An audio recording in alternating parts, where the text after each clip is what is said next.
It's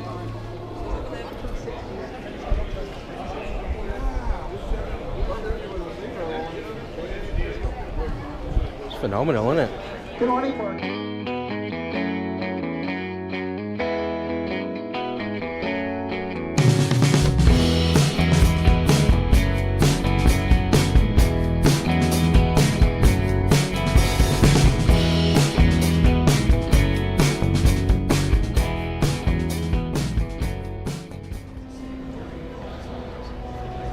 Okay guys, a quick couple of minutes just before the tour resumes. Here we are in the Atlantis. Just standing outside of the Atlantis space shuttle, not Atlanta, got that mistake mixed up. Good morning, our guests at Florida Dolphin Tours. We want to join for the walking presentation now. Here's the time. We'll continue on with our tour.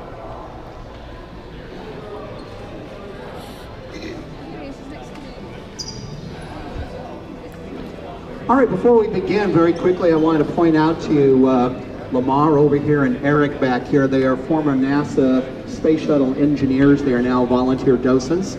So if you have a really technical question I cannot answer, like what color this is, you might want to ask Eric or Lamar. So with that, let's begin with a very basic question. Why was there a space shuttle? Why was there a space shuttle program? Let's go all the way back to May 25th of 1961. President John F. Kennedy, on the floor of Congress, proposed we put a man on the moon by the end of the decade and return him safely to the Earth. That part is important too, otherwise nobody volunteers. To do that, we had to build the biggest, most expensive, and most dangerous rocket in history, the Saturn V moon rocket. We put on top of that the Apollo capsule that would send the 3 astronauts to the moon. In today's dollars, the Apollo moon program cost about $175 billion. And when President Kennedy proposed that in 1961, nobody raised a hand and said, what are you going to do with all this once you're done? So as they reached the end of the 1960s and they realized they were going to put people on the moon, they started asking the question, what are we going to do with all of this? So the decision circa 1970 was that for our second generation of human spaceflight, we would now work on a permanent human presence in space. How do you do that? You need a space station. How do you build a space station? You need a space truck. So the original idea behind the space shuttle circa 1970 was that this was to be the space version of a pickup truck. Think of this as the cab where the people ride, and back here the bed for taking items into space. The orbiter has 3 levels. A bottom level they cannot access in space. It has the cables and the electronics to run the ship. The second level, where you see the hatch, that is the mid-deck. That's how we get them in on the pad on launch day. Of course, when it's on the pad, it's not like this. It's tilted up to what we call PEU, pointy end up. So when they arrive at the hatch, there's a member of the closeout crew to help them through the hatch into the mid-deck. There's an opening from the mid-deck to the top level, which is called the flight deck. The flight deck has 4 permanent seats. The 2 in the front are commander and pilot. They're really pilot and co-pilot, but astronauts don't like to be called co-anything, so they're called commander and pilot. And behind them are 2 more seats for the mission specialists. Those are the people trained to perform the specific mission. If you need more than 4 seats, you can bolt down temporary chairs on the mid-deck. Once you're in space, you're floating in microgravity. You don't need chairs until it's time to come home, so you just store them away. The mid-deck can be considered the crew quarters. It has storage lockers. Some of them are big enough to sleep in. To the left of the hatch is the galley for making the meals, and to the right of the hatch is the space toilet. So while one person is over here making today's lunch, someone else is over here getting rid of yesterday's lunch. And there are no secrets about it. If you want to use the toilet, you just pull across a folding curtain, you attach it to the galley. So if you're shy or claustrophobic, being an astronaut is not for you. This curtain is about to open, so let's make our way up to the payload bay. Please follow me.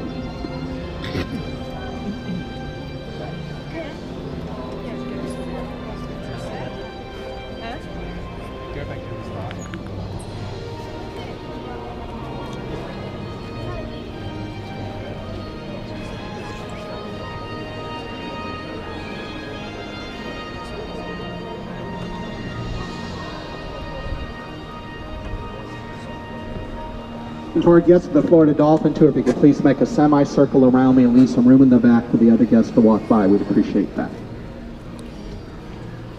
So this gives you a good view of the payload bay, 60 feet long by 15 feet wide.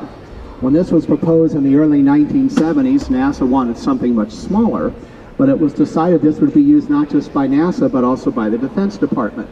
This would be the primary launch vehicle for the United States government, both civilian and military. The military foresaw the day when they might be launching much bigger spy satellites, so they asked for 60 feet long by 15 feet wide. To our knowledge, it was never used for anything that big. At the time of the Challenger accident, January 28 of 1986, the military was already phasing off the shuttle, going back to their own expendable rockets. So to our knowledge, the military never used it for anything that big. Primarily used in the later years to assemble the International Space Station. So the space station module will be sitting back here. When they arrive at the space station, an astronaut will be on the flight deck using a joystick to control the Canadian robot arm to reach inside, grab that module, put it outside, and attach it to the rest of the space station. In the front of the payload bay is the docking adapter for the space station. So when you arrive at the station, that silver ring attached to one of the docking ports. To go inside, you would go down to the mid-deck, out the airlock, up through that silver ring and into the space station. But if you're not going to the space station, that's not there. So what's back here depends on the nature of your mission. Sometimes they flew a microgravity science laboratory called Space Lab that was built by the European Space Agency. So if Space Lab was back here, they would install a tunnel attached to the airlock, and you would float down the tunnel to go into the space station, into the Space Lab. In the early days, they used this to deploy satellites and probes and telescopes, such as the Hubble Space Telescope. There's an exact size replica of Hubble back there. Also, sometimes in the early days, they would use the Canadian robot arm to capture a broken satellite, put it inside, repair it, and then put it back out. After the Challenger accident in 1986, they started phasing that out because that was so dangerous. When you launch back with a satellite back here, it's basically a bomb because it's filled with fuel. And when you capture a broken satellite to put it inside, it still has fuel, but it doesn't work right. So what happens when you turn it back on? It doesn't go kaboom. So again, after the Challenger accident, they started phasing that out because it was so dangerous. Any questions so far? Yes, sir.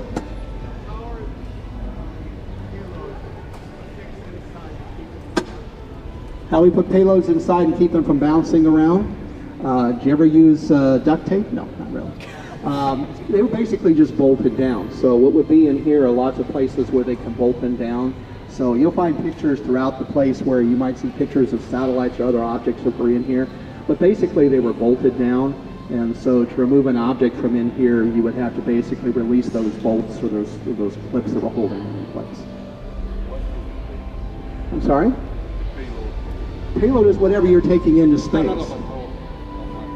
There's no one answer about how much, because it's like everything. You could pick up a very small rock and throw it a long distance, or you could pick up a big giant rock and throw it a very short distance. So the heavier the payload you have in here, the less high they could go on launch. So there's no one answer. It just kind of depends upon how far up you want to go. The heavier the weight, the less further you can go, because you use up your fuel faster. Any other questions? Yes, way in the back. How long could they stay in space? Typically about 3 weeks, but it would depend on how many people you have on board and how quickly you're consuming your air and your water and again your other consumables, your food and whatnot. So in the early days when they were still experimental, they just flew 2 astronauts. It probably could have lasted about 27 days, something like that. But typically we're flying 6 or 7, you're pushing it at about 3 weeks, and that's when you have to start to come back. There were times when they could not come back and land here because of bad weather. They could wait a couple of days for the weather to clear, and if it still didn't clear, then they would land at Edwards in California, because they knew if they didn't come down soon, they start to run out of air and consumables. Any other questions? What are the Mets made of? I'm sorry? What are the Mets made of? We're going to come to this at the next part around the back. So good question. We're going to come to that in just a moment, and that's a good segue to the picture on the wall. So I'll come to that in just a moment.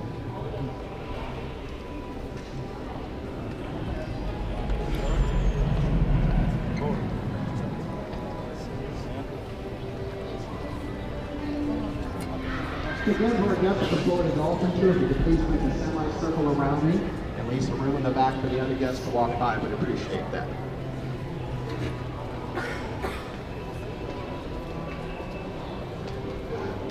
All right, so normally I use this picture on the wall for Space Shuttle Basics. We've already done that. We said the white orbiter, the orange external tank, and the white solid rocket boosters comprise the Space Shuttle. We said 6.6 seconds before launch, the liquid oxygen and liquid hydrogen flow through pipes that connect from the tank into the bottom of the orbiter. If you want to see the connecting points, when you're on the first floor, just look up at the bottom of Atlantis, and where it's sitting on the pedestals, that's where it used to connect to the tank. We said the liquid oxygen and liquid hydrogen come out pre-Space Shuttle main engines at the bottom. So if you look back here, you can see 1, 2, and 3. Because it's liquid, we can let it flow for a while, and if there's a problem, we can turn it off. That happened 5 times during the program. Imagine you're sitting up here on launch day. You feel these 3 engines light. You feel rumble, rumble, rumble, and then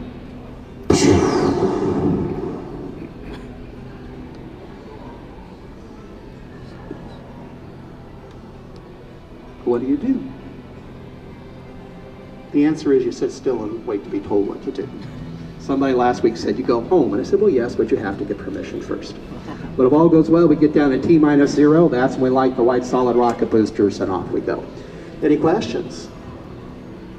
All right, real quickly, I got back, was talking about what caused the Columbia accident, how that led to the end of the shuttle program. And I said that a piece of the insulating orange foam fell off the tank, and it hit the front of the left wing of the orbiter. So if you want to see where that was, look at the front of the left wing of Atlantis, where you see these gray panels, and count down to the 8th panel. 1, 2, 3, 4, 5, 6, 7, 8. You hit that 8th panel and punch that hole about the size of a bowling ball. So as we said, when it re-entered the atmosphere on February 1st, 2003, all that heat and flame went inside and melted the aluminum airframe inside. So as Columbia passed over Texas at an altitude of 40 miles, going 13,000 miles an hour, the left wing fell off. So as I said, for over 4 years, we've had robotic ships that deliver cargo to the space station. One made a delivery, was it yesterday morning or this morning? I'm getting old and my brain is fading. So Cygnus arrived, I think it was yesterday morning. So again, we do not risk lives anymore just to deliver cargo. And we have 2 companies, Boeing and SpaceX, working on new capsules for taking people to and from the space station.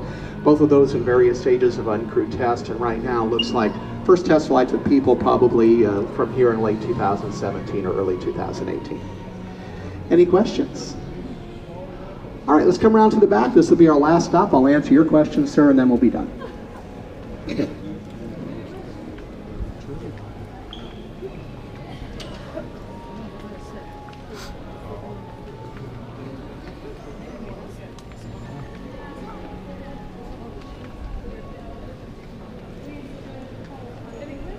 So once again, for our guests of the Florida Dolphin Tour, if you could please make a semicircle around me and leave some room in the back for the other guests to walk by, we'd appreciate that.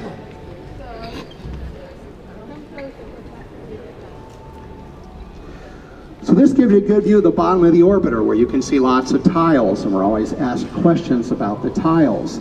That the tiles caused the 2 accidents. No, the tiles had nothing to do with the accidents. Why do we even use tiles in the first place? Well, basically, this is an airplane pretending it's a spaceship. Underneath all of this is an aluminum airframe, like an airplane. And in the early days, in the 1970s, when they designed this, the concern was that as it went through the heat and cold of space, and particularly the heat of re-entry, that the airframe would want to flex. So to allow it to flex, they came up with the idea of covering it with all of these small tiles. The tiles are 90% air and 10% a high-grain sand called silica. Each is unique, no 2 are alike. If you go back to the other side where you can see more closely, you might be able to spot serial numbers on the tiles. The serial numbers indicate their location on the ship. So if you need to make another one, you just type that number into the computer and it carves that shape. Now with the early orbiters, Columbia and Challenger, they were covered almost entirely with tiles. Columbia had about 33,000 tiles. And in the early days, when they put Columbia out on the launch pad, rumor has it rains in Florida once in a while, because they were 90% air, they'd act like a sponge, and they'd start to fill up with water. So not only did it make the orbiter heavier, but it also made the tiles more brittle, more prone to crack. So the solution was, if you look in the middle of each tile, you see a pinhole. Before each flight, somebody took a needle filled with a water-resistant chemical and injected it through that pinhole 33,000 times. That chemical baked out on re-entry, so before the next flight, 33,000 times they had to inject that chemical again. So remember, we said a complex and risky system. That's part of the complex part. Some people estimated it cost about $1 billion to do a shuttle flight. After they got some experience flying Columbia, they found some places did not flex as much as they thought. So when they built the newer orbiters, in some places they replaced the tiles with what are called thermal protection blankets. So if you look up on the tail, you see what look like white quilts, and that's what they are. They're called thermal protection blankets. They're made out of silica and quartz and fiberglass. They were made by hand by seamstresses using machines, so they were labor intensive, just not as intensive as the tiles. They could get damaged, and if you go back to the other side to look more closely, you might be able to spot places where they sewed in patches or they sewed tears. So with Columbia about 33,000 tiles, the newer orbiters about 24,000 tiles. This is a 1970s solution with the new robotic cargo ships we have flying now and the new commercial cruise ships coming in about a year or two. Their heat shields will all be some sort of a modern proprietary composite carbon fiber. Big panels that are molded by computers. So this is a 1970s solution you'll probably never see again. So did I answer your question, sir? Thank you. Any other questions? All right, well, before I let you go, very quickly, I want to point out back here we have one of our educators with an interactive display in the International Space Station. She can take you around outside or inside the space station, so if you like to play with that, she can help take you around inside the space station. So with that, Sue over here and I thank you very much for joining us. I will return you to Red. Thank you very much. Enjoy the rest of the day at Kennedy Space Center.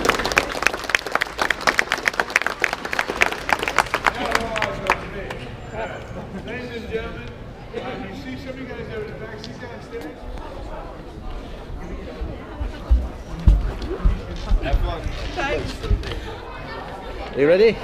Okay. Go! Okay, that was fun. I didn't make it to the end. I know. At least we're not the only grown adults going.